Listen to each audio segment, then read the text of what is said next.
எல்லாரும் நல்லா இருக்கீங்களாம்மா? இவங்க பேர் கற்பகம். வயசு 45 ஆகுது. இவங்க வேலூர் மாவட்டத்தை சேர்ந்தவங்கம்மா. இப்போ ஒரு நல்ல வசதியுள்ள பெண் வரன் தான் கொண்டு வந்திருக்கேன். இவங்க இந்து மதத்தை சேர்ந்தவங்க சொல்கிறாங்க. ஜாதின்னு பார்த்தீங்கன்னா ஆற்காடு முதலின்னு சொல்கிறாங்க. ராசின்னு பார்த்தீங்கன்னா தனுசுன்னு சொல்கிறாங்க. நட்சத்திரம் பார்த்தீங்கன்னா பூரடம்னு சொல்கிறாங்க. இப்போ இவங்க செகண்ட் மேரேஜ் தான் வரன் பார்த்துட்டு வராங்க. இவங்க குடும்ப வரத்தை தெரிஞ்சுக்கலாம். இவங்க டிகிரி வரை படிச்சிருக்கதா சொல்லியிருக்காங்கம்மா. படித்து முடிச்சுட்டு ஒரு ப்ரைவேட் கம்பெனியில் இவங்க கரியரை ஸ்டார்ட் பண்ணியிருக்காங்களாம். அப்புறம் இவங்களுக்கு ஆர்ட் ஒர்க் மேலே இன்ட்ரெஸ்ட் இருக்குது. அதனால் கைவினை பொருட்கள் செஞ்சு சேல் பண்ணிட்டு இருந்தாங்கன்னு சொல்கிறாங்கம்மா. அப்புறம் நெயில் ஆர்ட் ஒர்க் அப்படின்றத ஒன்று தெரிஞ்சுக்கிட்டு அப்புறம் அதை நல்லா கற்றுக்கிட்டு அதை பிஸ்னஸாக எடுத்து பண்ண ஸ்டார்ட் பண்ணிக்கிறதா சொல்லியிருக்காங்க. இப்போ நல்லா போயிட்டுருக்குன்னு சொல்கிறாங்கம்மா. ஒரு நல்ல இன்கம் வந்துட்டு இருக்குதுன்னு சொல்லியிருக்காங்க. இவங்க இன்ஸ்டாகிராமில் வீடியோ பண்ணி போட்டு அதிலிருந்து நிறைய கஸ்டமர்ஸ் வரதான்னு சொல்லியிருக்காங்க. இவங்க நல்ல வசதியான பொண்ணு. இவங்க அப்பா பார்த்தீங்கன்னா சென்ட்ரல் கவர்மெண்ட் ஜாபில் வேலை பார்த்து ரிட்டையர் ஆகிட்டு தான் சொல்லியிருக்காங்க. இப்போ பென்ஷன் வாங்கிட்டு இருக்காங்களா. இவங்க அம்மா பார்த்தீங்கன்னா ஹவுஸ் ஒய்ஃபாக இருக்கதா சொல்கிறாங்க. இவங்களுக்கு கூட பிறந்தவங்க பார்த்தீங்கன்னா ஒரு அக்கா இருக்கதா சொல்லியிருக்காங்க.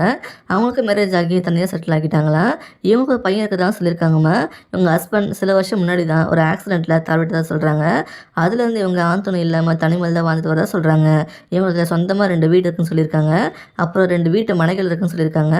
பேங்க் பேலன்ஸ் கோல்டு சேர்த்து வச்சுருக்கதான் சொல்லியிருக்காங்க. இவங்க இந்த பிஸ்னஸ் பண்ண அப்புறம் தான் நல்லா ஃபைனான்ஷியலாக டெவலப் ஆகிக்கிறதா சொல்லியிருக்காங்க. இப்போ இவங்க பேரண்ட்ஸ் கூட தான் இருக்காங்களாம். இவங்க தான் பார்த்துட்டு வரதா சொல்லியிருக்காங்கம்மா.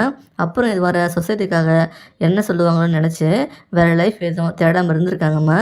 ஆனால் அப்படி ஏன் இருக்கணும், நம்ம லைஃப் நாம் தான் முடிவு பண்ணணும்னு சொல்கிறவங்க சொல்லிட்டு தான் போயிடுவாங்கன்னு யாரும் கடைசி வர கூட வர மாட்டாங்கன்னு நல்லா தெளிவான முடிவு எடுத்து இப்போ செகண்ட் மிஸ் பண்ணிக்கலாம்னு யோசிச்சு இப்போ வரன் பார்க்க ஸ்டார்ட் பண்ணியிருக்கதா சொல்லியிருக்காங்க. இவங்க என்ன எதிர்பார்க்குறாங்கன்னா, வரப்போகிற துணை ஒரு நல்ல குணமுள்ள குடும்பத்துக்கு முக்கியத்துவம் கொடுக்கணும்னு எதிர்பார்க்குறாங்க.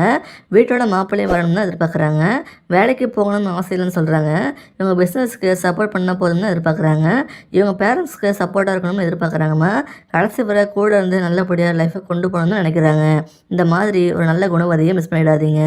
இவங்களை பிடிச்சிருந்தா இந்த வீடியோக்கு லைக் பண்ணிவிட்டு உங்கள் விருப்பத்தை கமெண்ட்ல சொல்லுங்கம்மா. அடுத்த வரன் பார்க்க இப்போ ஸ்க்ரீனில் வர இந்த லிங்க்கை கிளிக் பண்ணி பாருங்கள். வாழ்க வளமுடன்.